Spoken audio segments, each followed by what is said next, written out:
What Lies Beneath by Shane Collier of Gladesville, 2111. Narrated by Janine Penfold.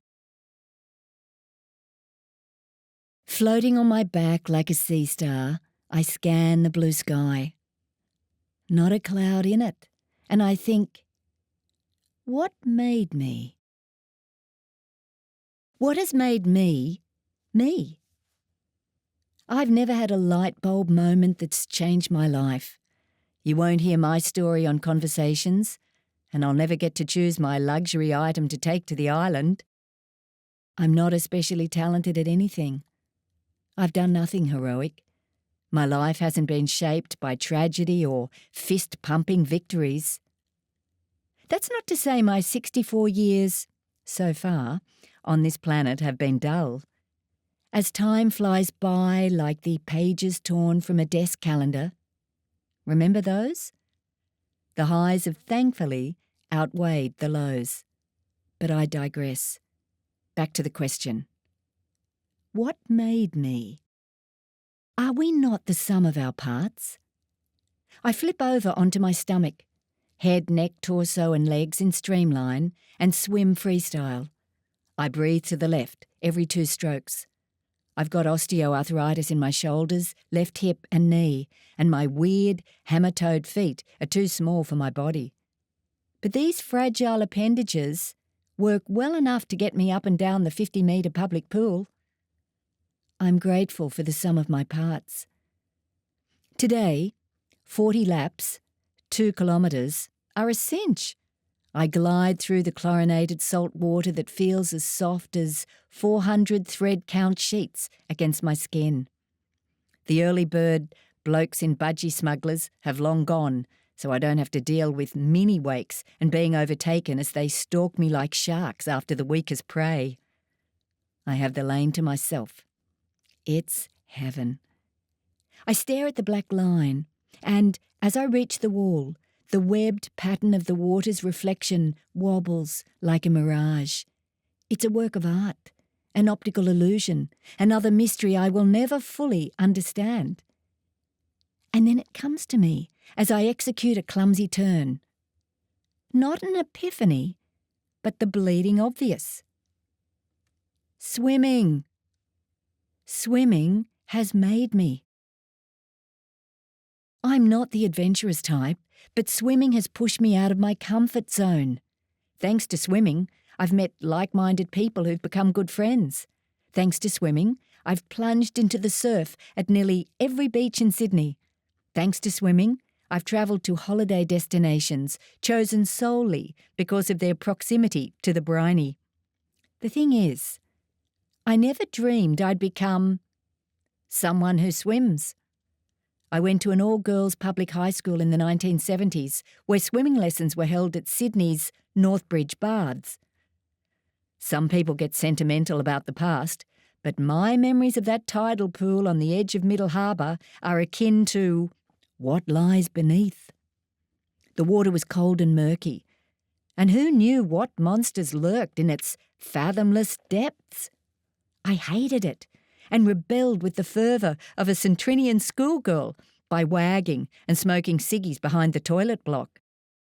But in 2007, having undergone a hip replacement age 47, I had to find a different exercise to replace jogging around the neighbourhood 3 days a week. What could be more appropriate than swimming?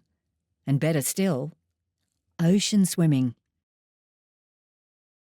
For those of you who aren't familiar with the ocean swimming scene in Australia, it's huge. During the season, which runs from late September to May, you can participate in an organised ocean swim on any given weekend. It's fair to say I became addicted. Each season, I squeezed in around 15 swims on the local circuit and beyond. I did them all. Bondi to Bronte, Cold Classic, Big Swim Palm to Whale Beach, and almost every other event on the calendar. Avalon, Bilgola, Bondi, Collaroy, Coogee, Cronulla, Freshwater, Gerringong, Longreef, Malabar, Newport, North Curl Curl, North Steyne, Mollymook, Monavale, Queenscliff, South Curl Curl, Stanwell Park and Warriewood. I travelled to Byron Bay for the winter whale swim from Wategos to Main Beach. Then came expeditions to the Great Barrier Reef and Western Australia to swim with whale sharks, manta rays and Australian sea lions. These days, I throw myself into the sea at the Marine Life Haven, Cabbage Tree Bay Aquatic Reserve in Manly. It's always a thrill to make eye contact with an insouciant eastern blue groper, to be the first to spot an elusive green sea turtle, or to encounter the glorious giant cuttlefish, which, I would argue, is more intelligent than several of my bosses from back in the day. In numerous leisurely swims from South Steyne to Shelley Beach and back, I've encountered eagle rays, kingfish, moray eels and wobbegong, Port Jackson and dusky whaler sharks. And let's not forget the smaller, less showy sea creatures that can be just as enchanting. If I lived near the beach, I would swim in the ocean every day. But I don't. The outdoor public pool is option 2. But the Black Line has nothing on seagrass beds that mesmerise as they sway to the ocean's ebb and flow. Ocean swimming brings me joy.